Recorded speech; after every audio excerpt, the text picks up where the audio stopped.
अस्सलाम वालेकुम दोस्तों। आज का वाक्य हिंदुस्तान की छोटी सी बस्ती में रहने वाली एक औरत का है। उसका नाम खुशी था। वह अपने नाम की तरह ही बहुत खूबसूरत और हसीन थी। उसे लोगों को अपना दरविदा बनाना आता था। वह अपने इस काम में माहिर थी। दोस्तों, एक दिन खुशी ने सुना कि बस्ती के पास पहाड़ी में एक खूबसूरत हिरनी रहती है। वह उसकी खूबसूरती को देखने की ख्वाहिश रखती थी। लिहाजा उसने उस जगह जाने का इरादा किया जहां हिरनी रहती थी। खुशी को खूबसूरत चीजों को कैद करने का बड़ा ही शौक था। उसने अपने पास बहुत सारी हजारों चीजें कैद कर रखी थीं। दोस्तों, हिरनी बहुत खूबसूरत और नायाब थी। उसकी आंखों की रोशनी को देखकर हर कोई हैरान हो जाता था। हिरनी का रंग गहरा भूरा था और उसके मूंदे पर सफेदी छड़ी हुई थी। लोग इस हिरण को देखने के लिए बस्ती की तरफ सफर करते और उसकी खूबसूरती को देखकर उनके दिल बहक जाते थे कि काश वह इस हसीन हिरनी को अपने साथ ले जा सकते, लेकिन वह इसको कैद नहीं करना चाहते थे। दोस्तों, जब खुशी ने इस हिरनी को देखा तो उसे भी यह हिरनी भा गई। उसने अपने दिल में फैसला किया कि वह इसे अपने पास जरूर कैद करके रखेगी। खुशी सारा दिन वहीं रही और उसने इंतजार किया कि लोग इधर उधर हो जाएं ताकि वह इस हिरनी को पढ़कर अपने साथ ले जा सके। शाम तक लोगों की भीड़ लगी रही और खुशी को वक्त न मिला। दोस्तों, जैसे ही शाम का अंधेरा छाने लगा, लोगों की भीड़ भी कम पड़ गई। खुशी के लिए इससे ज्यादा अच्छा मौका और कोई नहीं था। उसने मौके का फायदा उठाया और हिरनी को पकड़ डाच कर अपने घर ले आई। उसने इस हिरनी को अपने पास कैद कर लिया। रात को खुशी जब अपने बिस्तर पर लेटने लगी तो उसने देखा कि हिरनी बहुत जोर जोर से चिल्ला रही है और अपने मुंह से तरह तरह की आवाज से निकाल रही है। हिरनी की आवाजें खुशी को खौफ में मुब्तला कर रही थी। खुशी का घर बस्ती के आखिर में था और उसने अपने घर में तहखाना बनवाया हुआ था जहां से इन जानवरों की आवाजें बाहर नहीं जा सकती थी। सिर्फ खुशी के घर के अंदर तक ही रहती थी। उसने सोचा कि वह एक बार जाकर हिरनी को देखा आए। खुशी जब अपने तहखाने में पहुंची तो उसने देखा कि हिरनी बंधी हुई थी। उसको कोई भी मसला नहीं था, लेकिन उसके बावजूद वह बहुत चीखों पुकार कर रही थी। खुशी ने उसकी खूबसूरत सुनहरी आंखों को देखा जिनमें उसे आंसू झिलमिलाते हुए नजर आए, लेकिन खुशी को उसकी पुकार और आंसुओं से कोई सरोकार न था। वह चुपचाप जाकर अपने बिस्तर पर लेट गई।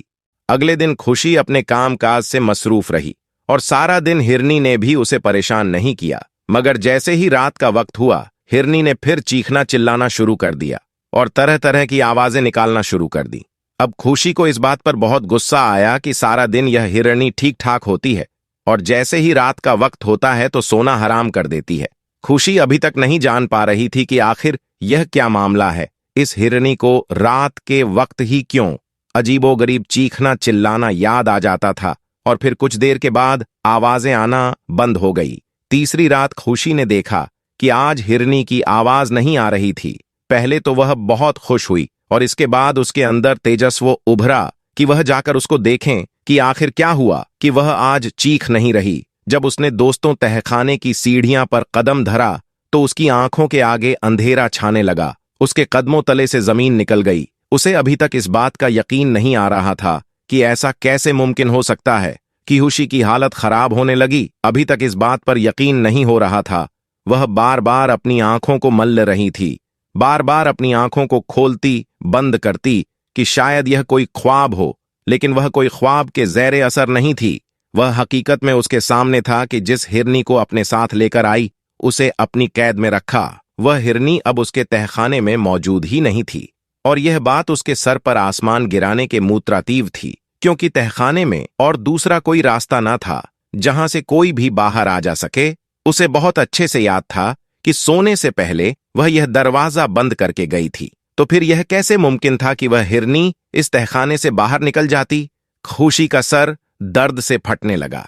इसी हालत में वह तहखाने से बाहर निकल आई। उसने हर जगह देख लिया था, सब दरवाजे बंद थे, लेकिन हिरनी कहीं नहीं थी। और फिर खुशी थक हार कर अपने बिस्तर में आ गई।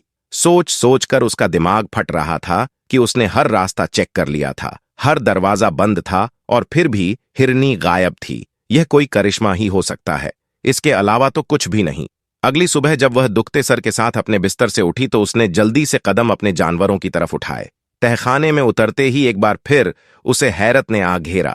उस वक्त वह वाकई पागल होने वाली थी, क्योंकि उसे लग रहा था कि यह सब उसकी आंखों का धोखा है। उस हिरनी की खूबसूरती ने उसकी आंखों को चुंधिया दिया था।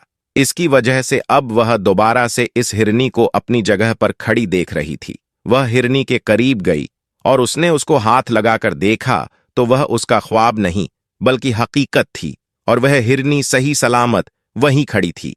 खुशी ने अजीबोगरीब हिरनी के बारे में खोज लगाने का सोचा। अब खुशी को रात होने का इंतजार था।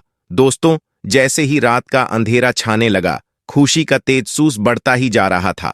आखिर उसने कदम धीरे धीरे अपने तहखाने की तरफ बढ़ाने शुरू किए कि उसे आज भी हिरनी की कोई चीख पुकार सुनाई नहीं दे रही थी। जब वह तहखाने के अंदर गई तो अब उसे यकीन हो गया कि यहां कुछ न कुछ हो रहा है, क्योंकि हिरनी वहां मौजूद ही नहीं थी और सारे के सारे जानवर वैसे ही बंधे हुए थे। वह हिरनी को कोई और ही मखलूक समझ रही थी। अब खुशी को सुबह तक का इंतजार था कि वह हिरनी वापस आती है या नहीं, और वह रात के वक्त गायब क्यों हो जाती है और दिन के वक्त वापस क्यों लौट आती है। यह सवाल दोस्तों उसके जहन में गड़बड़ हो रहे थे और यह सब चीज उसे बहुत परेशान कर रही थी। अब खुशी ने यह मंसूबा बनाया कि अब जैसे हिरनी वापस लौटेगी वह इस हिरनी का पीछा करेगी। अगले दिन उसने देखा तो हिरनी दोबारा अपनी जगह पर मौजूद थी। दोस्तों, खुशी आज शाम को ही तहखाने में छुपकर बैठ गई थी और तहखाने के दरवाजे बंद कर चुकी थी। उसने देखा कि जैसे ही शाम का अंधेरा छाया तो हिरनी की जंजीर खुद ब खुद खुल गई और हिरनी चलती हुई तहखाने के दरवाजे के पास आई तो वह दरवाजा भी खुद खुल गया और हिरनी तहखाने से बाहर निकल गई। खामोशी के पांव वही जम गए, लेकिन खामोशी ने खुद को संभाला और हिरनी के पीछे चलना शुरू कर दिया। दोस्तों, खामोशी ने देखा कि जिस पहाड़ की गाड़ से वह इस रात हिरनी लेकर आई थी, उसी के दामन में एक बुजुर्ग जान नमाज बिछाए इबादत में मसरूफ है और उसके थोड़ी ही दूर हिरनी अपने बच्चों को दूध पिला रही थी। हिरनी ने बच्चों को दूध पिलाने के बाद वहीं छोड़ा और उस बुजुर्ग की तरफ देखा और उन्हीं कदमों से वापस चलने लगी। खुशी ने जब यह सारा माजरा देखा तो बड़ी हैरान हुई। धीरे धीरे से चलती हुई उस बुजुर्ग के पास आई और उनसे पूछा कि यह हिरनी का क्या माजरा है। उस बुजुर्ग ने कहा कि तुम वही हो ना जो जानवरों को कैद कर लेती हो। तो खुशी ने कहा, हाँ, मैं वही हूं, लेकिन मुझे इसका माजरा बताओ कि कैसे खुद ब खुद दरवाजे खुल जाते हैं और यह हिरनी यहां पर कैसे पहुंचती है। तो उस बुजुर्ग ने कहा कि तुम्हें अल्लाह से डरना चाहिए कि कहीं इन बेजुबान जानवरों की आह तुम्हें ना लग जाए। मैं जानवरों की जुबान समझता हूं, और जब तुम इसको यहां से ले जा रही थी तो इसने मुझे फरियाद की थी कि मेरे छोटे छोटे बच्चे हैं और मुझे इनको दूध पिलाना है। अब यह औरत मेरी मालकिन बन चुकी है, लेकिन तुम अपने मालिक से फरियाद करो कि मेरे बच्चों को दूध पिलाने की मोहल्लत दिया करें, इसके बाद मैं वापस लौट जाया करूंगी। तो मैंने पूरी रात खुदा से गिड़गिड़ाकर इस हिरनी के लिए फरियाद की और मेरे अल्लाह ताला ने करिश्माती तौर पर इस हिरनी की मदद की। ये बात सुनते ही औरत उस बुजुर्ग के कदमों में गिर पड़ी दोस्तों और जोर जोर से रोने लगी। कहने लगे कि मैं भी उस खुदा पर ईमान लाना चाहती हूं जो इतना रहीम है, जो जानवरों पर भी रहम करता है, और एक मैं हूं जो इतनी बेरहम हूं कि जानवरों को इस वजह से कैद कर लेती थी कि यह मुझसे ज्यादा खूबसूरत क्यों है, और इनकी खूबसूरती से बहुत हार खाती थी और इसी वजह से मैं इन पर जुल्म करती थी। लेकिन उस रब ने मेरा पर्दा रखा और मुझे लोगों के सामने शर्मिंदा नहीं किया। अगर लोगों को पता चल जाता मेरे हस्त का तो वह मुझे नहीं रहने देते। दोस्तों, इसके बाद उस बुजुर्ग ने उस औरत को कलमा पढ़ाया और उसके सीने को ईमान की रोशनी से मुनव्वर कर दिया, और फिर उस औरत ने उन तमाम जानवरों को आजाद कर दिया और एक अच्छी जिंदगी गुजारने का फैसला किया। दोस्तों, कमेंट में हमें जरूर बताइएगा कि आपने इस कहानी से क्या सबक हासिल किया। उम्मीद करते हैं वीडियो पसंद आई होगी। इसे लाइक करते हुए दोस्तों के साथ शेयर करना मत भूलिएगा। जाते जाते फिर कंफर्म कर लीजिएगा कि आपने हमारा चैनल सब्सक्राइब कर रखा है। अगर नहीं किया तो फौरन सब्सक्राइब करते हुए बेल आइकन को क्लिक कर दीजिएगा ताकि हमारे आने वाली वीडियो का नोटिफिकेशन बर वक्त आपको मिलता रहे। अपना बहुत ख्याल रखेगा और उनका भी जिनका कोई ख्याल नहीं रखता। आने वाली वीडियो में दोबारा आपसे मुलाकात होगी। तब तक के लिए अल्लाह हाफिज।